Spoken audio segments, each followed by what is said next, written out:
Hey, it's Miss Kellie Michele. Welcome back to my channel. I have some great people joining me today that are also in the midterm rental space. So we have Al, who is the leading landlord. Is that correct? Yeah, leading landlord. Okay, I want to make landlord scientist. Okay. Yeah. And then we have Jesse with AirVenture. So say hello, Jesse. Hey guys, how you doing? All right. Okay, so today we kind of just came together because we realized that all three of us are in this space out there giving you this great information. And we want you guys to know that we know each other. We support each other in what we are all doing. So let's go ahead and get started with explaining what our particular special sauce is. What do we focus on in our particular businesses? So either one of you guys can just jump right on in and let us know. Go ahead, Al. Okay. Hey, so what I do is I come at it from a user standpoint, because I was a user of midterm rentals, extended stays, and we found ourselves in these extended stay hotels when we were, I was overseeing bridge construction. So we'd be there for 10 months and some 4 months and things like that as a resident engineer. So that's what my sauce is I look at beating extended stay hotels at their own game. Okay. So as far as beating extended stays at their own game, as far as getting your particular bookings, what do you focus on? So we do business to business, meaning direct with a smaller company that's bringing in their employees. For example, we're doing a direct booking with a company that trains trainers in gyms. So they're out for internships. So we direct to their customers. And we also do directly to customers as well, clients. A lot of people are leaving the Bay Area, leaving San Francisco and moving to Sacramento. So we do a lot of people who are in between homes as well as professional travelers. So it's the range of everything that would find themselves in an extended stay hotel. Okay. All right, cool. All right, Jesse, you go ahead next. Tell us about your special sauce. Yeah, so I'll just give a quick background on how I even got into this. So I worked in healthcare for 17 years. I worked on the business development side. I was in all the hospitals, walking, doing rounds, trying to get patients that were going to be discharging. I was basically in sales, you guys.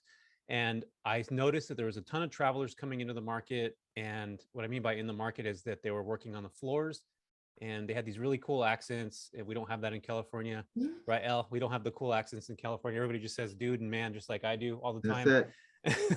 So I noticed the accent. I asked where they were coming from. They told me that they were travel medical professionals. I asked where they stayed, and guess what they said, Al and Kelly, where they were staying. Where? There's some Holiday Inn hotel. Yep. Motel freaking 6. Oh no, the worst. Right? So, and then my second question, my follow-up to that was Motel 6, are you out of your mind? And then second was, how much are you paying for it?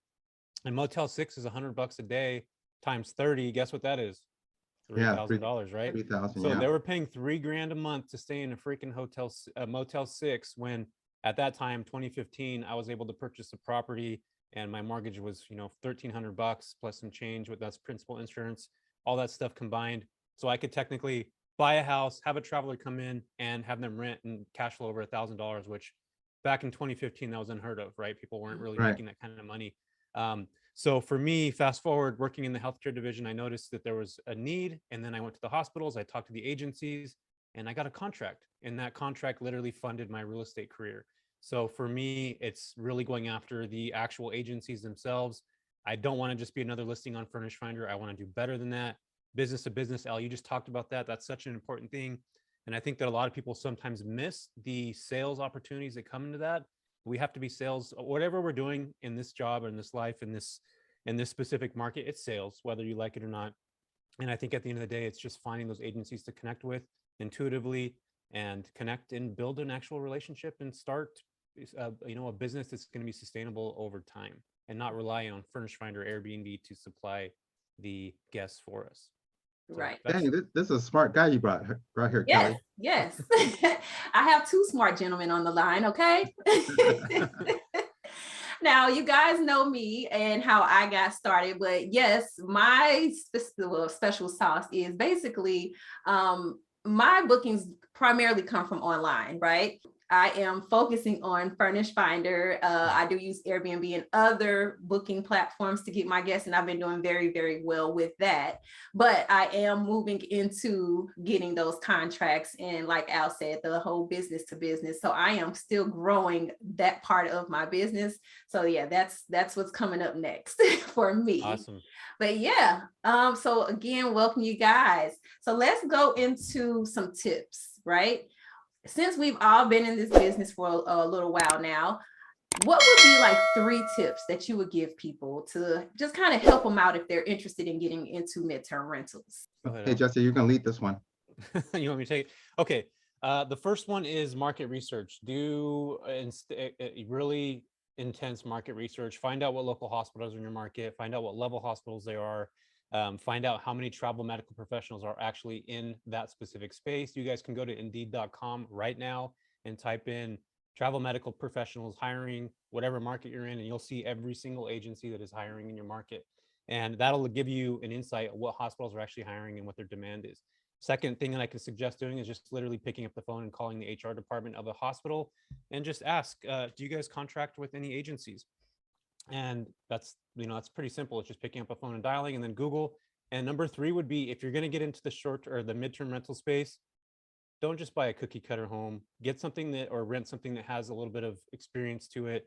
I know that might be a little difficult, and a lot of times we see on Furnish Finder, people have just like very basic homes. And the way the market is heading right now, more people in the short-term rental space are going to get in the midterm rental space. And we know that short-term rentals are sexy, right? They're like these really beautiful places that have aesthetically designed.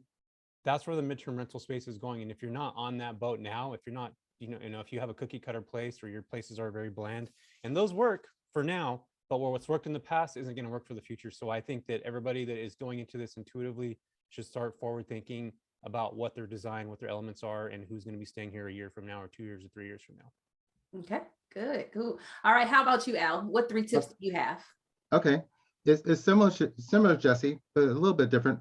It's the first one is like 4 sections. Okay, first one is to estimate what you think your monthly profit is going to be, and then second one is you pick what you desire your payback period to be how long before you pay back all your startup costs.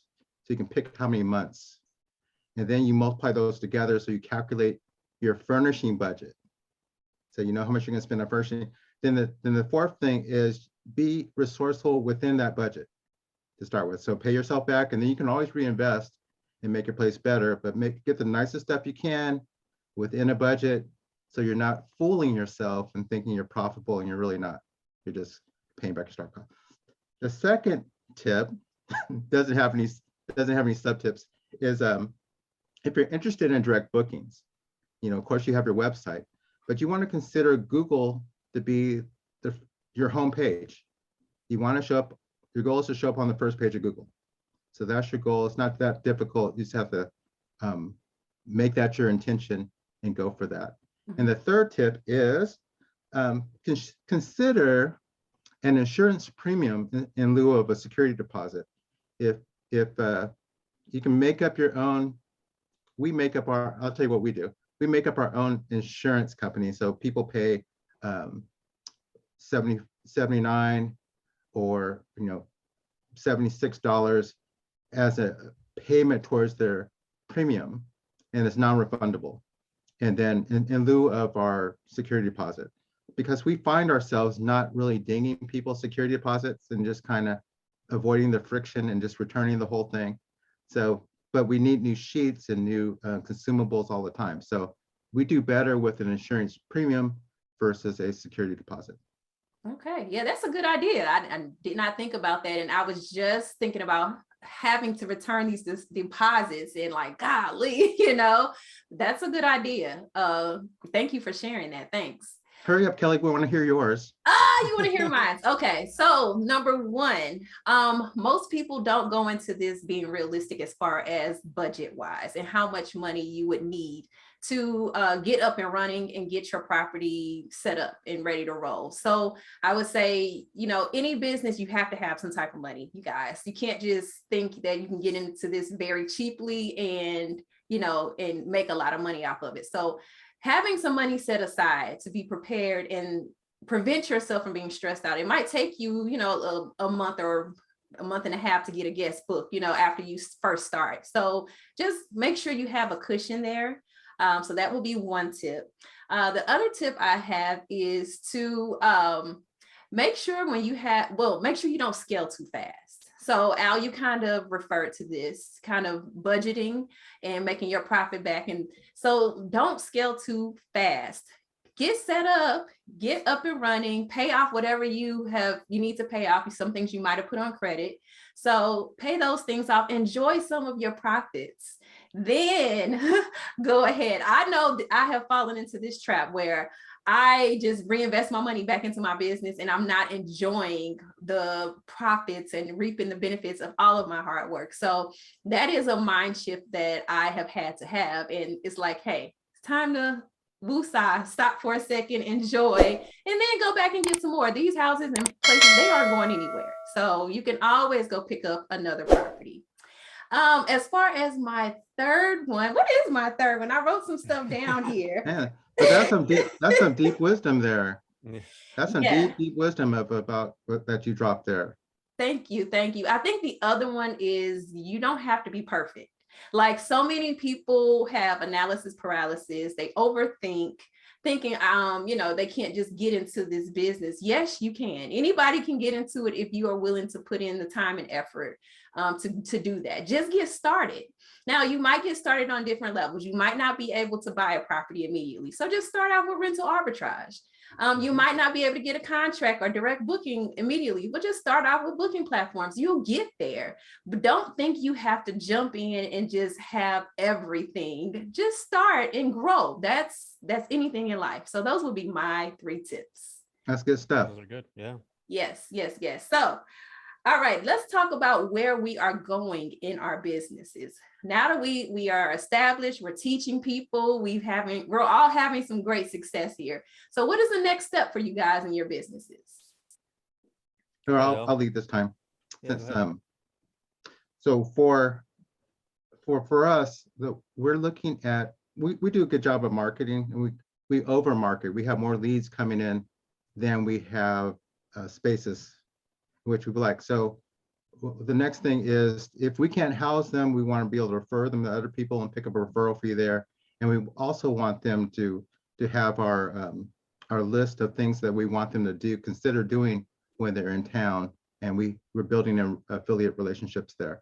So we're trying to look for some back end income as well as just our housing. We want more of our people's wallets than just the amount for their housing.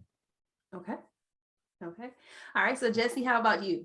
Yeah. So as I mentioned before, I don't even know if I mentioned this, I've coached people in this space for quite some time, specifically on how to get contracting with agencies. I'm focusing on that directly. I used to only do live classes. I am now doing full on. It's an evergreen course where somebody can take it. And we have weekly calls. But I'm also actually growing my portfolio as I'm putting an investment capital company together. So we're going to invest in specific markets that are underserved with clinicians. And I will go out and get the contracts for the investors that are coming in. So we're putting performance together. We're putting performance sheets together. We're putting what the expectancy of the travel medical professional world is looking like. And just so you know, Kelly and Al, right now, I've actually been asked this on a recent, often actually, is with the pandemic being shifted, are there still going to be travel medical professionals? And I recently had Brian Payne on my podcast not that long ago, and he actually talked about, and Brian Payne's the CEO of Furnish Finder. He actually talked about this not being a post-pandemic story about clinicians all of a sudden coming to the forefront. There's always been an issue with clinicians. It has been that before. COVID really pushed that. So everybody listening to this right now and watching this thinking like, where's this market going? By 2025, 1 in 4 clinicians is expecting to leave the healthcare industry. So if that alone doesn't tell you that we're already in underserved markets, especially in California, New York, Illinois, Florida, and South Carolina, those are the 5 with the most issues and are actually not going to be back to pre-pandemic levels until 2030. There's so much opportunity out there for us. And I think it's just, we have to really pay attention to that. So that's kind of what I have going on right now. I still feel this is a great market to be in, especially if you don't want to deal with the turnover headaches that you have with Airbnb. So yeah, that's where I'm heading in this space, is helping other folks and helping investors capitalize on their income. Yes. All right, cool. Now for me, like I said, I have picked up several properties this year. So I am now putting a halt to what I'm picking up because it's time for me to recoup and, like I said, enjoy those profits. So I am slowing down, and I am also focusing on teaching people how to get into this business. That is where I'm going. And just like Jesse said, making my online class evergreen, getting that out there to people, just educating people on how to get in and get started. So that's where I'm going. So for the rest of the year, no more properties for me. Don't think you're going to see videos about me setting up new properties. Not happening this year.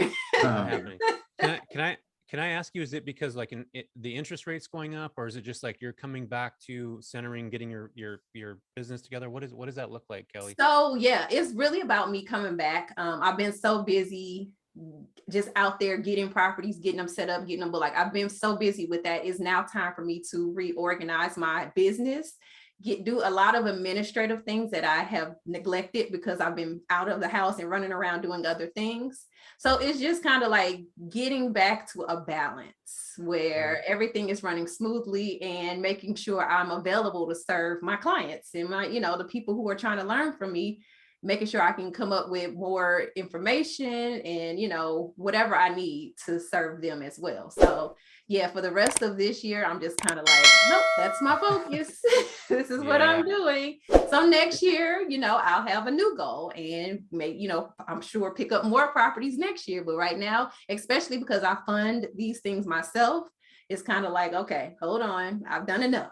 Sit down and recoup for a minute and enjoy and just relax and go take your vacation without having to do some work because you got stuff going on. So yeah, that's what's happening with me. But yes, and I'm focusing on getting those contracts. That's what I remember. I told you I need to sit down and be able to create those relationships and get that done. So there we go. I got a question for both of you. Can I ask both of you a question? Sure. Go ahead. First one's to Jesse. Jesse, what's the minimum to get into your investment group? Well, we're gonna do it's probably gonna be $5,000 minimum. We're That's not gonna great. be doing we're not gonna be doing the qualified investors, which is for those of you listening right now, a qualified investor has to have $1 million in assets or $200,000 annually. So this is for the standard people that are not having that kind of income or are just starting off, that they're able to invest in these funds. And we're still formulating it all right now together. We're still putting it together. The model that I've been trying to obviously tell people how to do it, explain how to do it. And I'm just excited to That's get into this amazing. space. Yeah. All right. Save a ticket for me. Save a slot. I got you, man. And Kelly. Yes.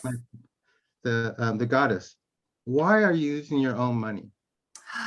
You know what? Wait. Before you do that, there are people lining up to loan you money, and you could be such a big help to everyone who's losing buying power with this inflation.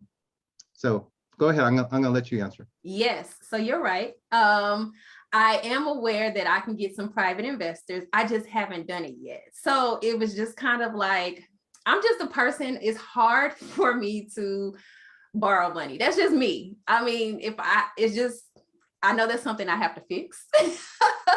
But if I have it available, I'd rather just go ahead, do it on my own. And then, it's just me I have to worry about. I don't have to think about paying anybody back or anything like that. But yes, I would definitely be able to do more if I have private investors, which is something I have been thinking about lately. But that's a part of me sitting down and regrouping and looking at my business and improving the administrative part. That's a part of all of that. So yes, Kelly. Go ahead. I was going to say, you bring up a good thing when everybody watching this right now, if you have a business, what Kelly's mentioning is like, you sit back and you audit your business. Things have been going the right way for so long, and we have to look at where the future is going and where we expect to be. And if you don't sit down and put a plan together, especially as we're rolling into Q4, like you have to put that together to have a successful business. And I like that you're pausing, that you're just sitting, you're not jumping into more properties. You're sitting back and you're reevaluating and auditing what you're doing. And I think that a lot of us sometimes need to do that in our business, is really step back. But also, Al, aren't you a lender? Yeah, you are. Okay, so Kelly, maybe he's got some private money that he can hook you up with. So Al, maybe talk to her about that. yeah, absolutely. Kelly, I would first ask you to consider that what you would look like if you were an investment banker. Mhm. If you thought of yourself as that and took on that energy, Mhm. then you would have no problem with using other people's money to make a spread. So that'd be the first thing. And yeah, everyone who has all of us who have retirement accounts or IRAs or traditional IRAs that we completely forgot about can make those self-directed and loan them to each other and grow those tax-free. So, and we can't use that money until we're 59. So it's just sitting there losing buying power. So I'm absolutely in with Jesse's slot. And then I'm gonna push people out of the way to get loan money to you, Kelly. Push people out the way. Okay. It is a headache though. You're right, Kelly. Like when you have to start thinking about other people's money and how to make sure that they get their 7 to 10% return on investment, especially now as we're dealing with inflation, where people have funds that they're holding on to right now. Mhm. Most Americans are like hoarding money right now, right? They don't want to spend stuff. And I just put a poll on my Instagram: who's buying, who's renting, who's waiting for the prices to drop, and a lot of people are just hanging on to money. So yeah, hand it over to Kelly, let you get your 10% back on whatever it is, right, Kelly? Yeah, definitely. I So, mean, we have some great priced properties here in St. Louis. Nothing compared to California. yeah.